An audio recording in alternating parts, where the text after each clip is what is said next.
Welcome to the London Review of Books podcast. My name is Seamus Perry. I teach English at Oxford University, and I'm here today talking to Mark Ford, who's Professor of English at University College London. And we're here to talk about the poetry of Thomas Hardy, partly considered through the lens of all the things that have been written about Hardy in the London Review of Books over the last decades.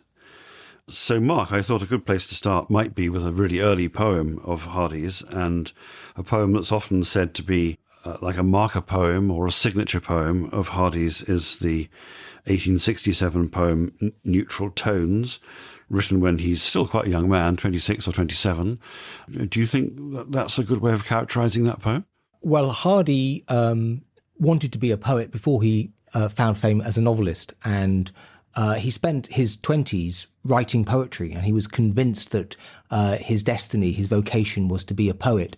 And he tells us in the life that he wrote lots and lots of poems in his 20s, early 20s, when he was living in London, and he was working as an architect's clerk. And about 30 of these survive from this period. And Neutral Tones is undoubtedly the most moving and impressive of these poems. And it's one of the great poems, in my opinion, of the canon. But I would put in a word for the other early Hardy poems, which are interesting in a slightly contorted way often. Neutral Tones is rather different from them. They're mainly sonnets. Neutral Tones is 16 lines long. It's 4 stanzas of 4 lines each. And it uses the in memoriam rhyme scheme as well. Should we read it? Why not? Do you want to read it? Go, I will. Neutral Tones. We stood by a pond that winter day, and the sun was white as though chidden of God, and a few leaves lay on the starving sod. They had fallen from an ash and were grey. Your eyes on me were as eyes that rove over tedious riddles of years ago, and some words played between us to and fro, on which lost the more by our love. The smile on your mouth was the deadest thing, alive enough to have strength to die, and a grin of bitterness swept thereby, like an ominous bird a wing. Since then, keen lessons that love deceives and rings with wrong have shaped to me your face and the God-cursed sun and a tree and a pond edged with greyish leaves. It's an extraordinary poem, isn't it? Full of bitterness, but also full of a kind of tenderness as well. It's a kind of anti-love poem, isn't it? It's a poem about the loss of energy, the loss of all commitment, the loss of belief in love, in poetry perhaps, in romance, certainly in God as well. That sun, which is white as though chidden of God, is particularly kind of haunting. And it's a poem that registers a deep trauma, I think, a sense that Hardy has extraordinarily found a way in this very early poem. This is the mid-Victorian period. He's 27. He's found a way of expressing all the kinds of negativity that we associate with later writers such as Samuel Beckett. And he's done it by inverting all the traditional tropes of love poetry. And the lines themselves have a kind of crumbling feel. They don't build up to any kind of resonant statement. The God-cursed sun possibly has a bit of magniloquent defiance about it, but overall, the poem is about entropy, and I think even the God-cursed sun is kind of loses whatever kind of energy or protest or defiance that it has. It's got acrid clarity, was how a reviewer of 1926 decried it. That's good, isn't it? It is good, and it's a traumatic scene that is observed and is unforgettable, and yet the unforgettableness is actually just telling you that love deceives, which is like the oldest thing in the book, isn't it? Yes. The entropy is brilliantly dramatised, isn't it? Because he returns to the opening scene in the last verse, but the grey leaves have become greyish.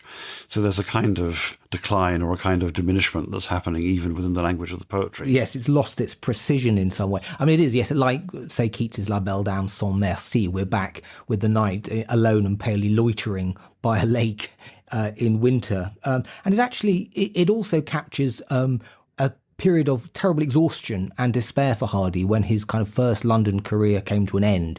When he was about 27, he had what we would call a nervous breakdown, I think, and he was unable to concentrate, and he lost all kind of energy and motivation. And he writes in The Life about how, in terms very similar to the terms used in Neutral Tones, of how he's lost belief and he's kind of basically fading away and falling. And it's interesting that he left behind, when he went from London back to his home in Higher Bockhampton, all the poetry he'd written out on leaves of paper, and they, like the leaves of the tree, have fallen and were abandoned. And it's a poem of the most extreme kinds of abandonment, that it conjugates this abandonment in all kinds of different ways, and there's no way of finding anything to believe in at the end of the poem.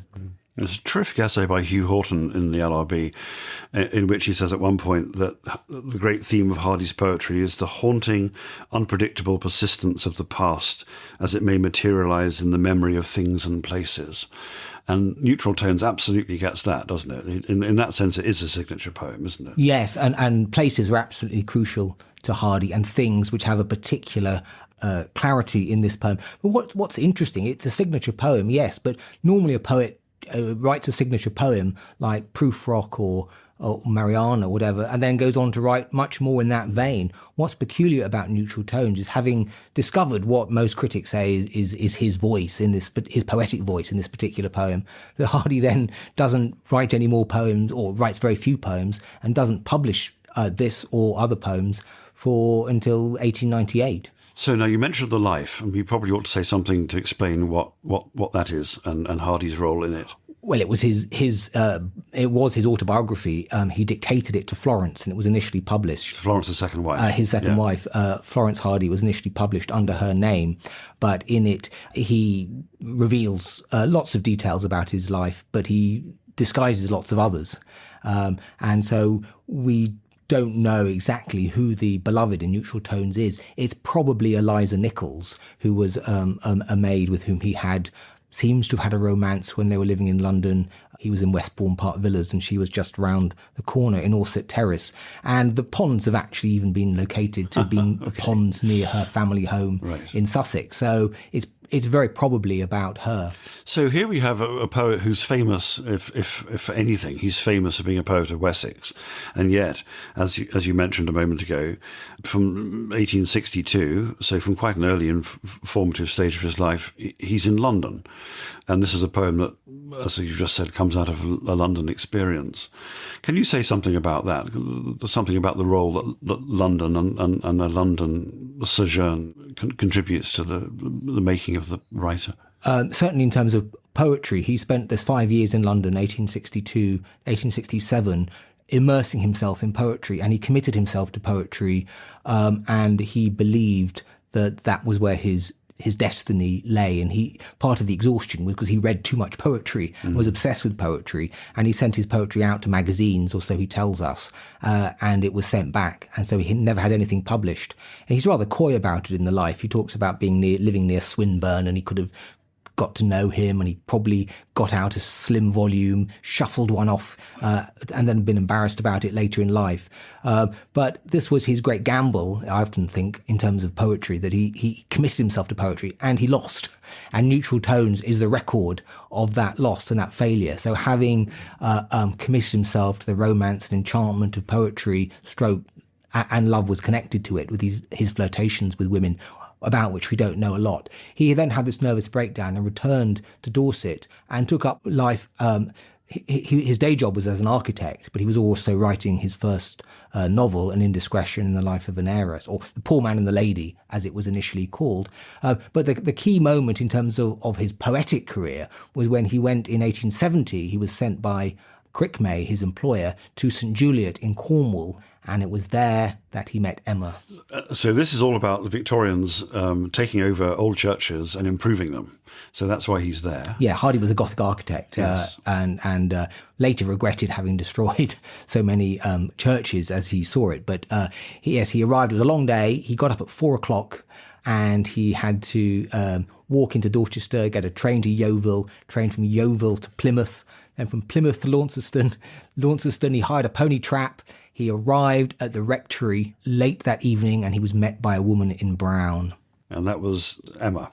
And he remembers these events years later, doesn't he, in a series of poems called the Poems of 1912-13, of which I suppose one of the most striking and memorable is a poem called I Found Her Out There, which is a remarkable poem of memory, isn't it, and sort of spontaneous, almost sort of Proustian recollection. Yes, it is fascinating that Hardy was obviously intoxicated with Emma and enchanted with the Cornish landscape, but he didn't write any poems about it at the time. He did write A Pair of Blue Eyes, which is largely set in Cornwall, or partly set there.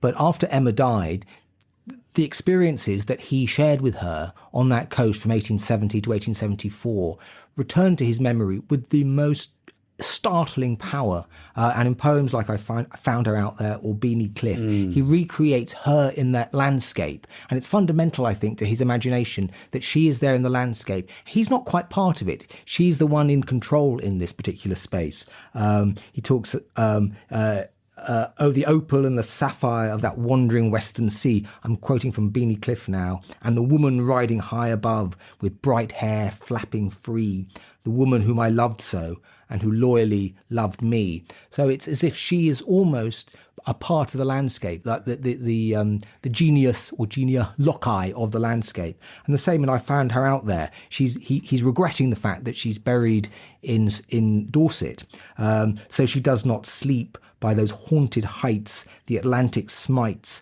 and the blind gales sweep, whence she would often gaze at Dundadgel's famed head, while the dipping blaze dyed her face fire red. Thanks for listening to this extract from Series 1 of Modernish Poets. To listen to the full series and to all our other close reading series, sign up at lrb.me/close readings or click on the link below.